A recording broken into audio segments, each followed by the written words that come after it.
Hello, everybody. We're coming to you live from Living with the Land here in Epcot. We come on this one a lot for our Saturday in the Parks, but it's a good one.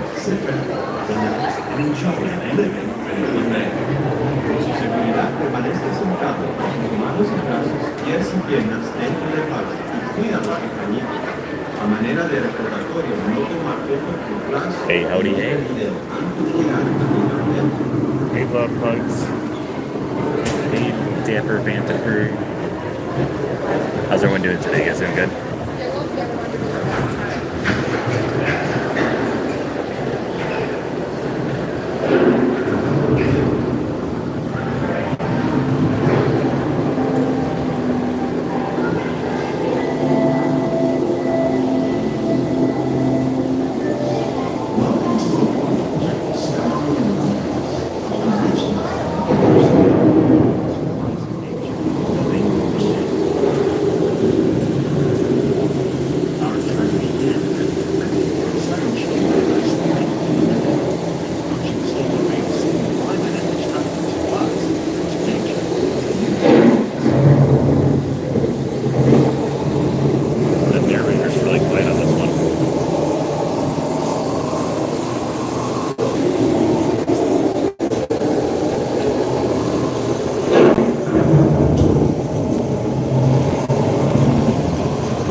In the desert, nature has created a very different, no less beautiful living system.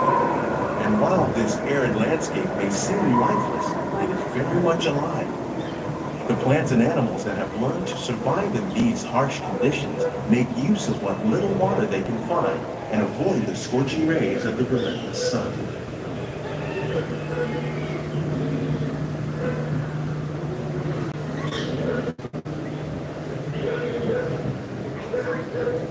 The American prairie once appeared as desolate as the desert, but over time, rainwater and nutrients gradually penetrated the hard surface of this land.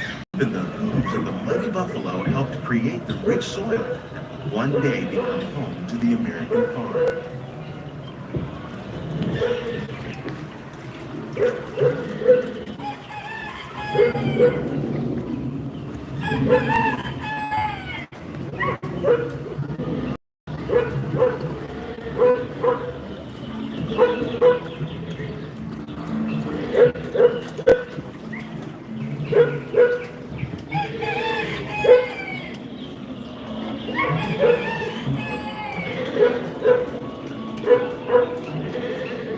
Of all the forces at work on the land, humans have had one of the most profound effects. The need to produce food for a growing world led to the enormous use and sometimes overuse of the land. In our search for more efficient ways to grow food, we often fail to realize the impact of our methods.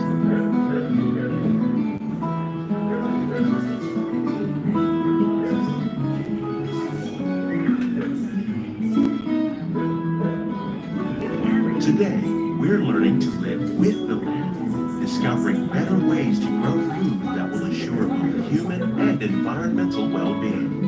In Japan, we're learning that by mixing these and other living materials into our soil, we can make farmland more fertile without the need for chemicals. Here at Epcot, we're learning to reduce the need for chemical pesticides by breeding and using natural predators, like ladybugs and wasps, to control pests.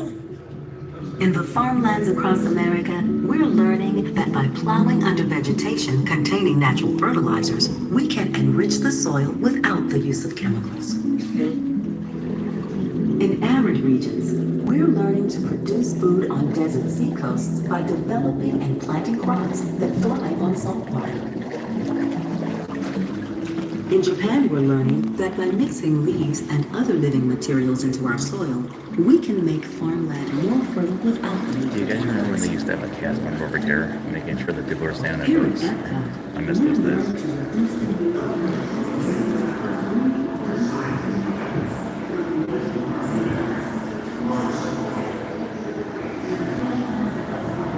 How will we meet tomorrow's growing need? Yet still respect the needs of the land. Some of the answers are being discovered just ahead. To help us maintain these carefully controlled ecosystems and for your safety, please remain seated in your boat at all times.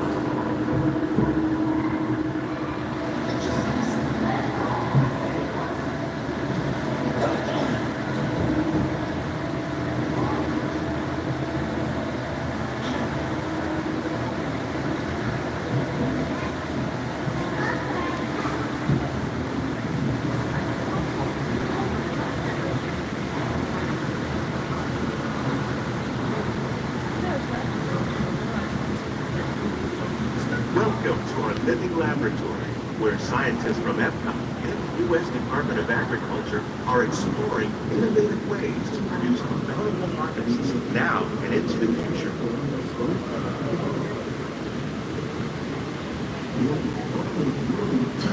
The tropics are home to the greatest diversity of plants on the planet. Many of these, like papaya, bananas, cacao, coffee, and rice, are well known around the world. These are just a few of the edible plants that have been an important source of nutrition for people living in the tropics. Many are rich in vitamins and minerals, while others are well adapted to growing in less than ideal conditions. Some, like the water lily, thrive in wet, swampy areas and waterways. All parts of this plant, even the flower petals, are edible. The starchy fruit of the plant has long been used to make flour for baking.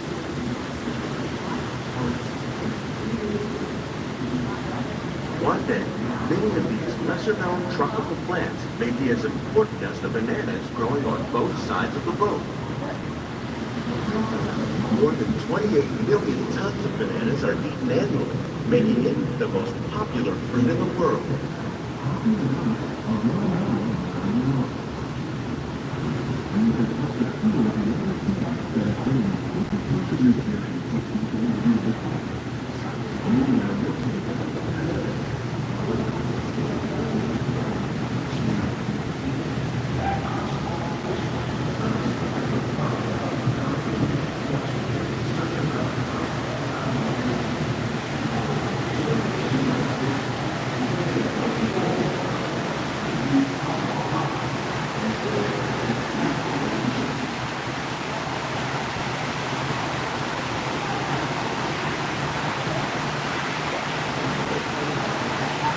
When we mention farming, we probably don't think of fish, but fish farming or aquaculture is nearly half of what consumes billions of tilapia, bass, and catfish for 160 years. And the North Dakota crops raised by fish farming. The sustainable system uses recycles the water in the tanks. As a result, we're able to save millions of gallons each year. Scholarship on baseball using nearly 5,000 gallons of future each year to serve in restaurants around the world.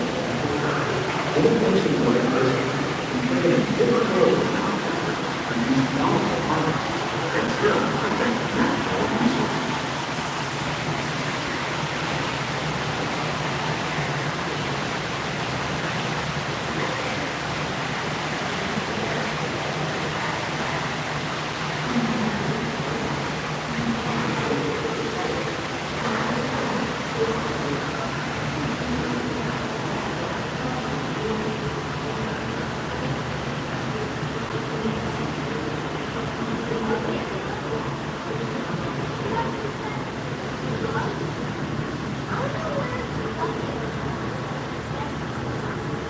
While there are more than 50,000 edible plant species in the world, most of us are only familiar with the handful that make up our everyday diet.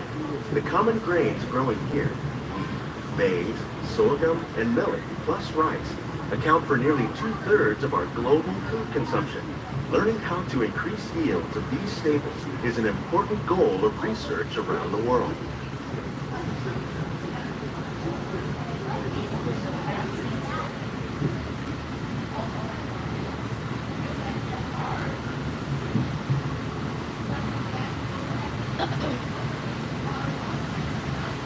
These plants are definitely on their way up. Innovative growing techniques like these increase yields while more efficiently using resources like water, fertilizer, and pesticides. Another innovation at work here is our integrated pest management program. By populating our greenhouses with beneficial insects that prey on harmful pests like aphids and flies, we are significantly reducing our reliance on conventional pesticides. We're growing these crops using our nutrient film system. This technique precisely controls and recycles water and nutrients. With it, we can produce over 27,000 heads of lettuce a year in this one small area.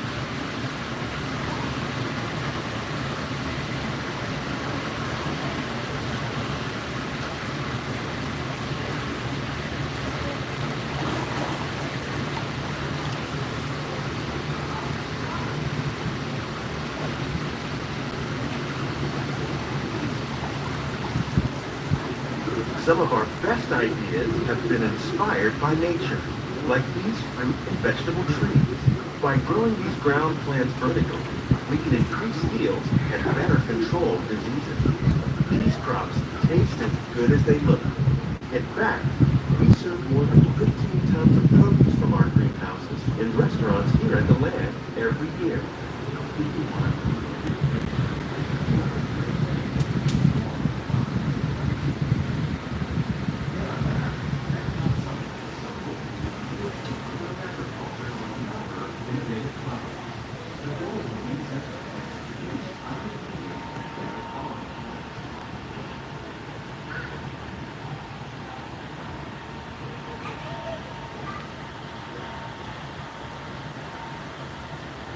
The future of agriculture may include innovative ideas like this vertical growing system. Plants grown in this way use a fraction of the space required by traditional growing methods. That saves water and increases production. The aquaponics system on your left combines hydroponics with aquaculture. The fish provide a natural source of fertilizer for the plants, and the plants help keep the water clean for the fish. It's another great way to produce more while using less. In our lab, Epcot scientists are working with the U.S. Department of Agriculture on a number of innovative projects. The goal of these efforts is to produce higher yielding and better quality plants.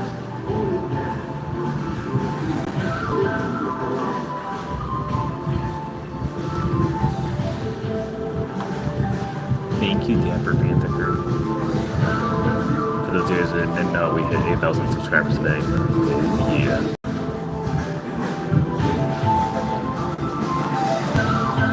Greenhouses represent just a fraction of the work we've done worldwide to harvest for our growing population. Scientists, farmers, and even backyard gardeners do their part to improve the quantity and quality of food that we can call reliable. Together, we can continue to find more ways to increase food production and protect our precious natural environment. Only then will we truly be living with the land.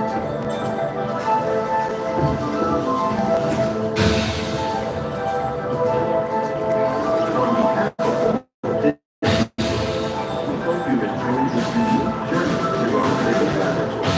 If you'd like a closer look and check out the behind-the-scenes farming video, it's a chance for the whole family to get up close and personal with the plants and growing techniques in our laboratory. Please keep your hands and feet inside the boat and remain seated until the boat comes to a complete stop. Alright guys, we're going to be wrapping up our broadcast right here. Thank you everyone for joining us. As always, if you're not subscribed, make sure you subscribe. We will see you guys all once again a little later.